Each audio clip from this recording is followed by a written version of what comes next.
সম্মানিত ভিউয়ার্স, বর্তমান বাংলাদেশের গুরুত্বপূর্ণ একটি সংবাদ যে বাংলাদেশ জামায়াত এবং এনসিপি দ্বন্দ্ব।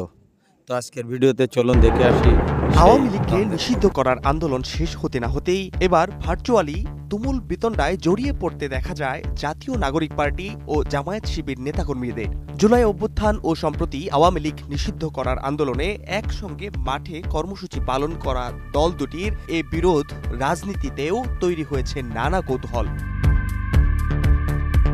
এর আগে গণ অভ্যুত্থানের পরও আন্দোলনের ক্রেডিট নিয়ে সমন্বয়কদের বড় একটি অংশ বর্তমান এনসিপি ও তাদের ছাত্র সংগঠন গণতান্ত্রিক ছাত্র সংসদের শীর্ষ নেতৃবৃন্দের সঙ্গে বিরোধ ও পাল্টাপাল্টি স্ট্যাটাস দেওয়া নিয়ে সম্পর্কের অবনতি ঘটে।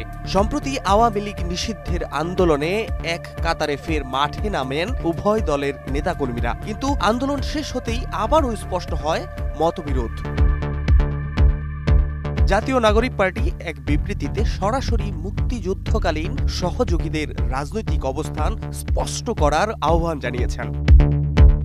জামায়াত ইসলামকে ইঙ্গিত করে এনসিপির বিবৃতিতে বলা হয়েছে, ১৯৭১ সালের গণহত্যায় যাদের বিরুদ্ধে সহযোগিতার অভিযোগ রয়েছে তাদের জনগণের সামনে রাজনৈতিক দায় স্বীকার করে ব্যাখ্যা দেওয়া উচিত। দলটি মনে করে জাতীয় ঐক্য গঠনের পথে এটি একটি নৈতিক ও রাজনৈতিক দায়িত্ব।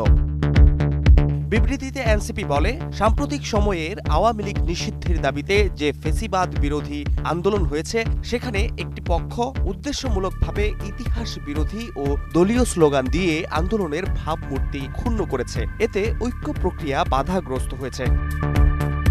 এনসিপি আরও বলে, জাতীয় সঙ্গীত পরিবেশনের সময় এক পক্ষ আপত্তি জানালেও এনসিপির সদস্যরা তা পালন করেছে।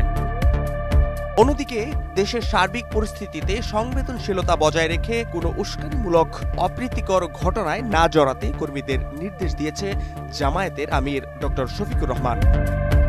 তার মতে, স্বাধীনতার পর থেকে দেশের কাঙ্ক্ষিত পরিবেশ এখনো প্রতিষ্ঠিত হয়নি। বর্তমান সামাজিক ও রাজনৈতিক অবস্থা অনেক ক্ষেত্রেই অনাকাঙ্ক্ষিত।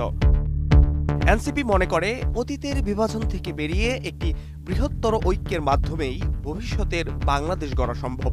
এজন্য সব পক্ষকে দায়িত্বশীল আচরণ এবং জন আকাঙ্ক্ষার প্রতি সম্মান জানাতে হবে।